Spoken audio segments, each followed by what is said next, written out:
श्री स्वामी समर्थ.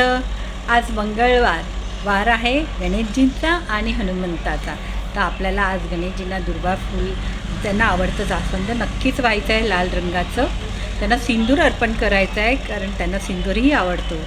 आज मारुतीचा दिवस आहे तर मारुतीच्या दिवसात तुम्हाला मारुतीच्या देवळामध्ये जायचं आहे. रुईच्या पानाचा हार अर्पण करायचा, त्याच्यावर सिंदूराने राम लिहा.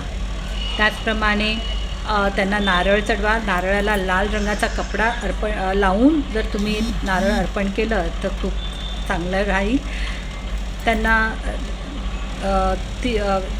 तेल अर्पण करा, काळी उडीद अर्पण करा, ज्याच्याने हनुमंत प्रसन्न होतो.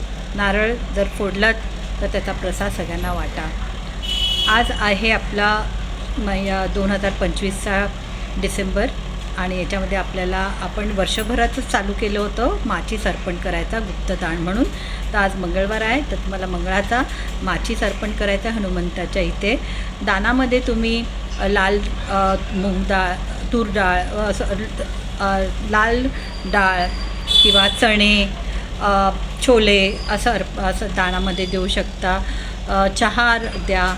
तळलेले पदार्थ, समोसे वगैरे तुम्ही जर दिले तर तुम्हाला खूप त्याचा लाभ चांगला होतो. आणि त्याचप्रमाणे तुम्ही घरामध्ये सगळीकडे दिवे संध्याकाळी लावा. तुळशीच्या इथे दिवा लावा, पिंपळाच्या झाडाच्या इथे दिवा लावा, दिवाऱ्यामध्ये तुपाचा दिवा लावा.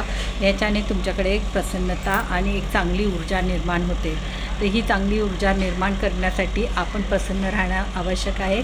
आणि हनुमंताची आपल्याला जप करायचा आहे. परत पुस्तिका वाचायची, त्याची गोष्टी असतात हनुमंताच्या लहानपणाच्या वगैरे, त्या वाचायच्या, ऐकवायच्या. आणि हनुमान चालीसा आहे, बजरंगबाण आहे, यांचा पाठ करायचा, ज्याने आपल्याला आपल्या सगळ्या कामामध्ये यश मिळू दे. आणि हे शेवटचा महिना आहे 2025चा, तो चांगला होऊ दे आणि नवीन वर्ष सुख समृद्धीने येऊ दे. ह्याच याच्याने अपेक्षेने तुम्ही आजचं दान करू शकता. तुम्हाला जर कुणाला कपड्यामध्ये दान करायचं झालं तर कंबल वगैरे, गोधडी वगैरे, चादरी वगैरे तुम्ही गरिबांना किंवा अनाथाश्रमला दान नक्कीच करा. अंधाश्रम असतं तिथे, ब्लाइंड स्कूल्स वगैरे आहे तिथेही दान करा. श्री स्वामी समर्थ.